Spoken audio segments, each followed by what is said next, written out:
In this video, we're going to learn how to use seller leads to manage your acquisitions process. So if we go to the seller leads board, you'll see that this board is made up of multiple stages. Each stage is represented by a column, and you can create and manage these columns however you like. Now it's up to you to determine what stages represent your business, and you can create new stages by clicking this Add Stage button and giving it a color. We'll click Save, and now our new stage has been added to our board. We can also rearrange stages and add automations and change our stages as necessary. So the goal with this board is to move your seller leads through each stage until a property has been acquired. You can see that I have a few cards here, or a few leads, and I can create new leads either by manually clicking the seller lead button or by using the intake automations. Intake automations are a way to automatically intake leads into your seller board. They can come in either via an email or by a submission on your website using the seller intake form. For now, let's create a lead manually by clicking the Add Seller Lead button. This is going to ask us for a mailer code. In this case, I have an example mailer code here. I'll select that. Add a stage to put this lead in. In our case, we'll have this lead in Lead In, and click Save. You'll now be taken to the seller lead page.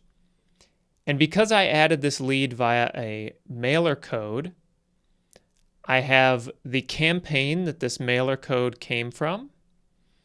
I have added the contact that represents this mailer, and I've associated the property that was assigned to this mailer as well. You can also add additional contacts by searching your contacts list, or you can create a new contact. You can also add additional properties to a seller lead, either by selecting from your list of properties or by adding a new property manually. You can add tasks to your seller lead by clicking the Add Task List button. You can take notes here, and you can also use your lead forms if you're taking this information over the phone. So in our case, we can select our website seller intake and fill out the information here. Again, the process here is to try to work your leads through the acquisitions process. You can do that by clicking the stage bar here, which is equivalent to moving the seller lead across your seller lead board.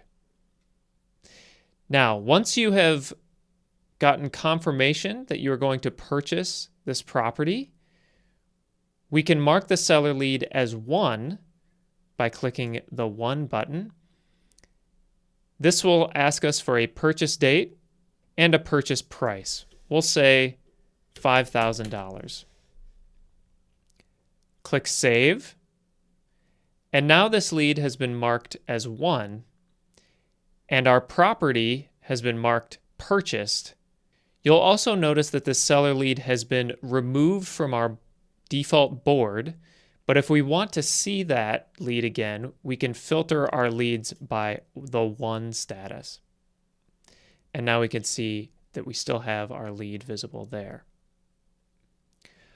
Also note that you can click this list view to see a list of all your leads in a table. So that's how we manage seller leads inside of REI Pebble. Please let us know if you have any questions, and we'd be happy to help.